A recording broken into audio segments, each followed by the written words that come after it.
Hello. Welcome to another episode of Reddit Readings. Today we are on r/AskReddit and listening to people's secrets. Enjoy.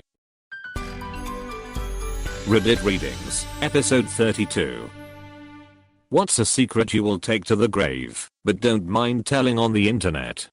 My father burned down my childhood home for the insurance money. He took me along as his alibi, so I could verify he wasn't anywhere near it when it happened. I was 13 years old. I remember crying so hard knowing my clothes, books, photos, all of it would be destroyed. I wasn't allowed to save anything, because he told me it would have been too suspicious. I found out years later he blamed it on me, telling the fire chief, plus friends and family, the fire had started, because I must have been secretly smoking in my bedroom. I've never smoked a cigarette in my life.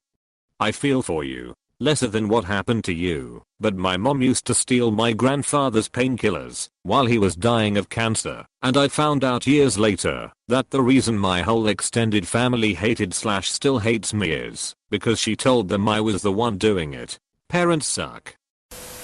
That my dad paid my mom $1,500 for full custody of my youngest sibling. Not only would this be a massive blow to my sibling, but my dad remarried quite quickly, and the new wife is a very definition of an evil stepmom. If my sibling knew that our mom gave her up for such a small sum of money, and the trade-off was 5+ years of abuse, she would be destroyed.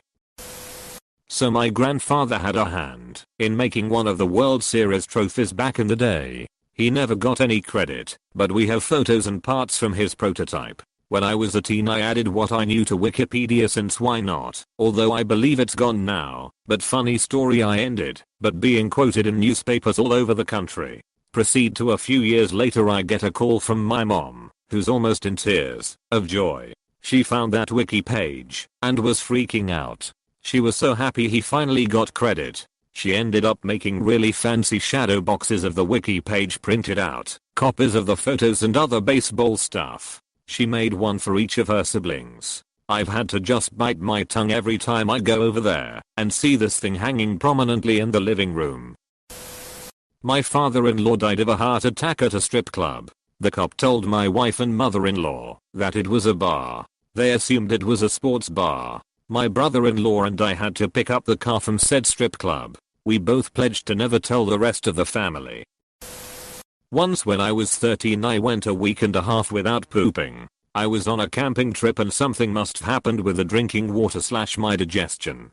Took laxatives. Nothing worked. My stomach was killing me but nothing would come out. Then one evening after dinner, I felt it coming. I knew this was it. I bolted for the bathhouse, mentally preparing for the epic event. When I finally waddled in the stalls were all occupied. At this point I'm freaking out. I'm literally going to shit my pants, and in the woods with no means of cleaning. I waddle to the private shower attached to the bathrooms and my desperate mind starts solving problems, like I'm Bradley Cooper in Limitless. Initially I think to just shit on the shower drain, and waffle stomp it through, but I was not going to be that guy who ruined the nicest shower in the woods for everyone. Like a bolt of lightning I knew what I had to do. So I pooped in the only piece of clothing I could spare, my sock. Obviously my stomach was doing better now, and I was hugely relieved. I brought the poop sock to the dumpster nearby, and one of my friends saw me on the way. Before I could dispose of the poop sock he strikes up a conversation and starts asking questions about what I'm doing. Internally I'm panicking. The best excuse I could come up with was that I found a sock in the shower, stuffed with mud, so I thought it best to throw it away. My friend affirms how good of a guy I'm for doing that. I throw the poop sock into the dumpster and my problems are finally over. Mud in a sock is a ridiculous story, but there's absolutely no way he could have guessed that the real situation was much more bizarre. I've never told a soul about this until now. Never will again. At my mom's boss's Christmas party, my girlfriend at the time and I had sex in front of the venue behind a pine tree. When I was a kid I used to shit in a tire in the garden because I was scared of getting locked in the toilet. I sharted on a New Year's party bus a few years ago. I thought it was just a fart, but it was a small shotgun blast of fluid. I stayed calm and threw away my undies at the next bar. Luckily there was little or no shit on the inside of my jeans, and I was able to continue the night with no one aware of my poop crime. When I was an awkward tween, my brothers and I spent a lot of time at my grandparents' house. We had been raised by my grandparents since we were little kids, and even after my dad remarried, he and my stepmom both worked graveyard shift. So we would spend the night at my grandparents' house while my parents were at work. One day, my grandmother informed me that it was my grandfather's birthday and suggested that I wish him a happy birthday. He was downstairs in the living room sitting on the sofa, and I went up to him and gave him a big hug around the neck and said, "Happy birthday, Grandpa." It was kind of difficult to hug a person sitting down, so I ended up kneeling on the sofa between his legs, rather than trying to hug him from a standing position. He was quite happy, and gave me a hug back. When I pulled back from the hug, he held me in his arms, and gave me a big smile, and then he put his tongue in my mouth. Sometimes when I was a little kid we would kiss other family members on the mouth, but those were chaste pecks on the lips. I could tell immediately that this was different. His tongue was on my teeth. It lasted only for a moment, and I was grossed out and confused when I pulled away. At that moment my grandmother walked into the living room. I turned my head to look at her. My hands were still on my grandpa's shoulders. She seemed really happy that I had wished my grandfather a happy birthday like a good little kid. I gave him a final quick hug and scrambled out of the room. For the rest of my tween and teen years, I was always careful not to be alone in the same room with my grandfather. He passed away during my 20s, a good decade ahead of his time due to lifestyle-induced health issues, and my family chose me to speak at his funeral. I had really complicated feelings about it, because I did love him. My grandma and grandpa raised me, after all. Also, my grandfather was the rock of the family, and after he passed away, the three branches, my dad and our family, plus his siblings and their families, gradually grew apart, and nothing was ever the same between us again. We don't even spend Christmas all together anymore. I've never told anyone in my family about it, because I couldn't break my grandmother's heart. She survived her husband 10 years, and still talks to and about him every day and visits his grave multiple times a week. So, thanks for listening to my story, Reddit. Nice to get that off my chest. My first car accident back in high school was not because I swerved to miss a deer, like I told my dad and the police. I actually tried to pull the emergency brake and do a 180 while going 50 miles per hour downhill. Had I gone off the other side of the road I would have gone down a 50-foot hill and into the river. That was the last time I ever tried anything like that. There just so happened to be deer tracks in the mud near the ditch where I ended up. I avoided a ticket and my dad paid to fix my car. I have never told him the truth in the 15+ years since. Only I know that my mother-in-law killed her dog by sitting on it. I agreed to a first date with someone to make him stop crying. 6 years later we're happily engaged and doing great. I don't know how well he remembers that, but I'm not bringing it up. My dad cheated on my mom and invited the person over when I was 9. She was a severely overweight woman and my dad is also quite overweight. My parents were fighting, but trying to work things out. They slept in separate rooms at this point. Earlier that day I had jumped on his bed and broke the board supporting it on the bed frame. I wasn't allowed to do this and always got in trouble for this reason. My mom smelled the fact that my dad had company because she smoked in my house. She asked if I jumped on the bed. I said no. I feared I'd get in trouble. I was surprised there was no follow-up trying to prove my guilt. Years later I remember why she asked and realized my lie basically incriminated him to fucking her. I'm sure he did, but that got him kicked out of my house. I was raped with an implement in the youth room of my childhood church by my two best friends at the time. We were basically alone in the building at the time. One did it, and the other held me down. They thought it was a joke/funny, even once I started screaming. One of them had a moment of clarity and I suppose realized that what they were doing was wrong and made the other person stop, and they sat there with me for a few minutes until I'd calmed down. Once I regained myself enough to stand, I racked one of them between the legs with a pull cue. Their parents were waiting in the parking lot, and they were going to call the cops on me until my friend confessed what they'd done to their parents. I was pressured into silence by the pastor at the parents' behest. I've told people, so I guess it's not technically a secret, but nobody's believed me because I'm a big guy and always have been. The last person I tried to talk to about it actually smacked me in the face, so I guess I'll be dying with this one. As a teenager, I had cancer multiple times and nearly died a lot. At one point, I spent several weeks in intensive care and survived despite no doctor thinking that I possibly could live. More than 20 years later, everyone I know still comments on how I survived purely on will to live. I actually spent every moment in that hospital bed in absolute agony, desperately wanting to die. The fact I'm bisexual. Greetings from Russia. You know those stories about girls in the 70s who went to live with an aunt for a year during high school? I did that. In 2008. I was a very naive teenager with irregular periods, and my friend thought it would be absolutely hilarious to buy those cheap pregnancy tests at Walmart and see what happened. We laughed the whole time until one of them was positive. We couldn't remember which was which, so we got 2 more, and turns out it was mine. That was when it dawned on me that I had had 6. My school did not offer any kind of sex education, and my parents were useless in that regard. I panicked and swore my friend to secrecy. I basically put it out of my mind until my pants didn't fit anymore. I was always close with one of my older cousins, and we were talking on the phone one night when she asked how school was going, and I just dumped all of it on her. She came up with the perfect plan. It was already April, and when I'd finally gotten the courage to go to Planned Parenthood, they'd told me I was due in August. So my cousin called my mom saying there was this amazing summer music program in her town that I just had to attend and that I could stay with her the whole time. My mom thought it was great, and the day after school ended I got on a plane to San Francisco. I stayed with my cousin. She went to all of my appointments with me, and she helped me find a social worker and eventually my daughter's parents. When I arrived back home before my junior year of high school started, my mom asked me how my summer was without really caring, and then remarked that I must have lost a few pounds.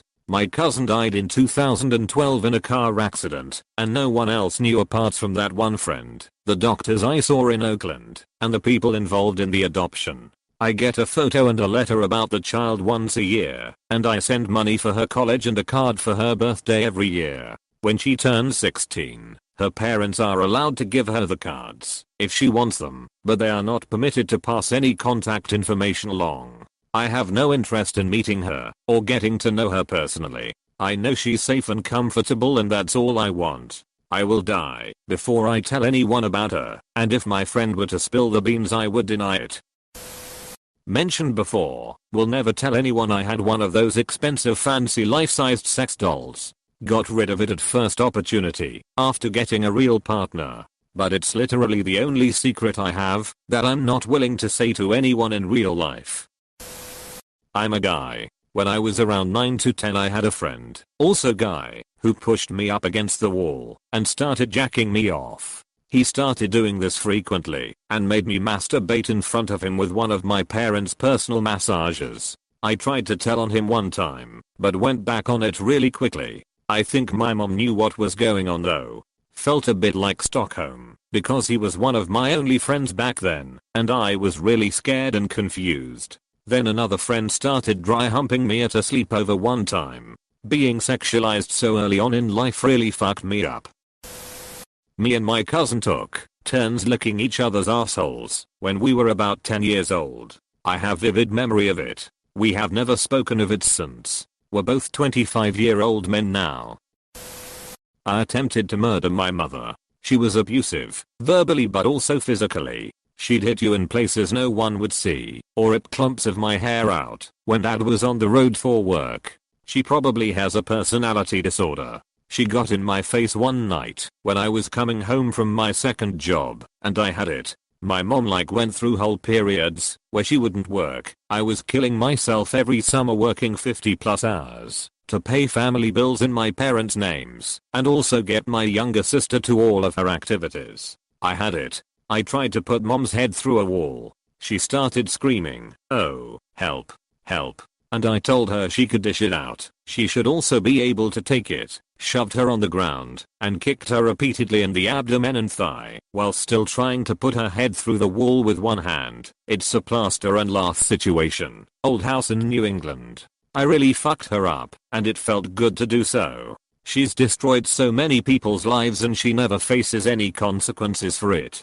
No one in our family ever helped me or called the police when she would abuse me. The only one who ever helped was the dog. If the dog was awake, when my mom tried to start something, she'd get between us, growl at mom, until she backed down. I had always shown restraint and never hit her until this night. But my dad did call the cops on me when I crossed that line. The cops get there, split us up to interview. I explained my side, and then just blurt out, "Where were you assholes when I was 8 and she was doing that to me?" The cop was taken aback. I think he could tell I was being honest, and it was a culmination of years of shit and pain. He goes and talks to his partner. "I think this isn't an assault. I think it's a mental illness thing." Then they basically intimidated my mom and dad into agreeing with them. They wouldn't let it go until they agreed it was a medical issue, not a criminal one. So they called an ambulance and I went to the hospital as part of a diversion program. Basically, they sent me to detox for 3 days and I emerged with no record, no charges, no nothing except a script for Prozac and a recommendation for therapy, paid for by the state low-income insurance plan. Trying to kill my mom probably saved my life, honestly, because I got myself some tools from a CBT/DBT therapist, but I'm not stupid enough to want people to know. Who would date me? How would I ever get promoted at work? Anyway, be kind. You never know what someone's been through, and you never know what people are capable of when pushed far enough. I regret having kids. I'm not cut out for motherhood and there is not a maternal bone in my body. Maybe it's PPD or just this stage of life, but I will seek therapy. I love my kids and I will never say anything or hint about my feelings. It's not their fault.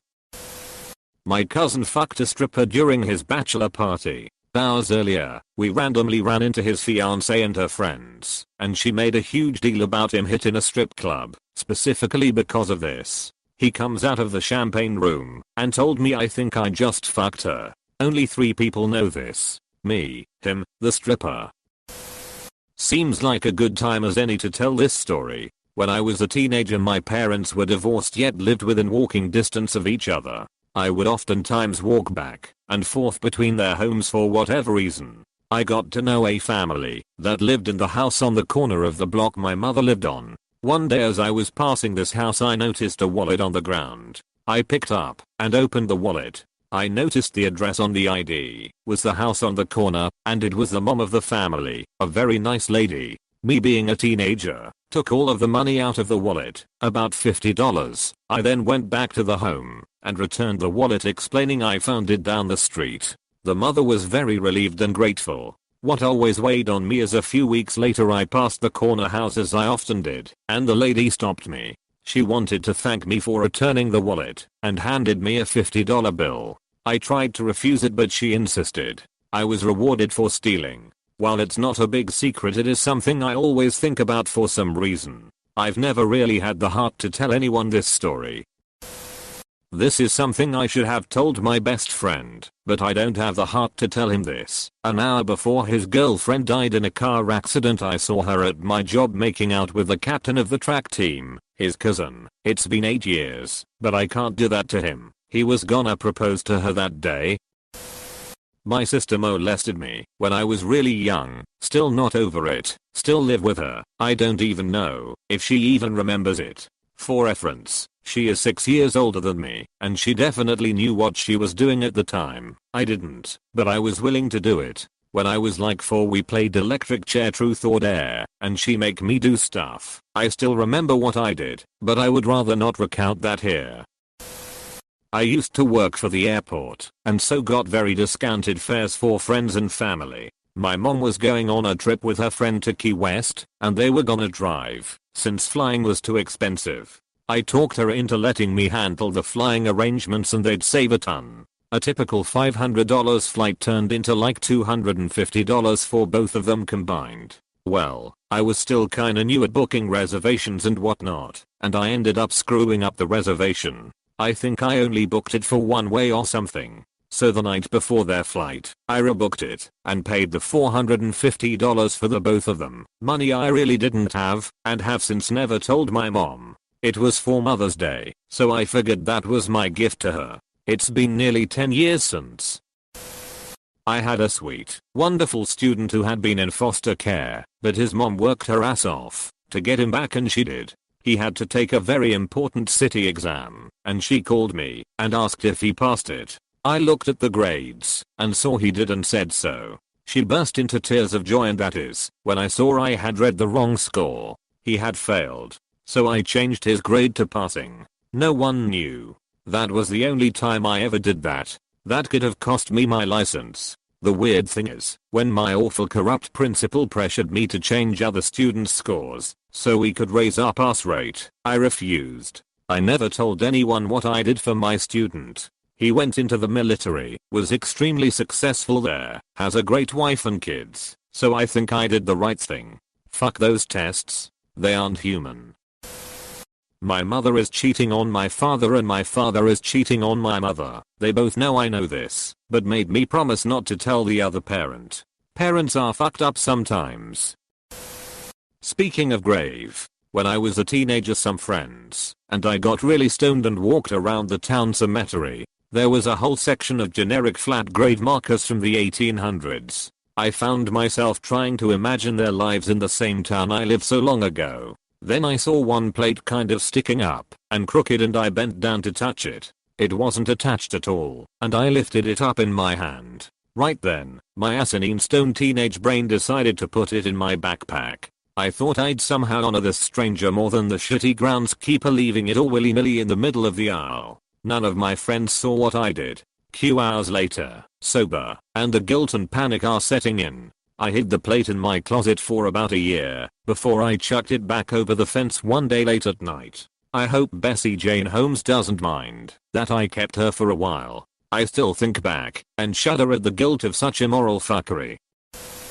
I've really enjoyed reading a lot of these, so I thought I'd share mine. It's a bit of a read but funny. I finished having surgery and had a post-op appointment with my doctor up the hill. Had to go before that. While driving up the hill, figured I'd use the bathroom while in the office. I forgot I had to shit. Impossible as it seems. While I drive back down the hill when the bullet train hit my ass. I pulled over the side of the highway. Having no place to shit, I grabbed the only thing nearby, a thin empty styrofoam box from Panda Express on the passenger seat. Things were moving fast. So fast in fact, that I made my first mistake. I missed the box. I had shat all over the driver's seat of my car. I had been on antibiotics too, so we are not talking logs here. We are talking full on mud pie, split pea soup. It fucking filled the seat. I'm doing this acrobatic effort not to dip my ass back in the mess, and I somehow opened the car door. I grabbed my phone and popped the trunk.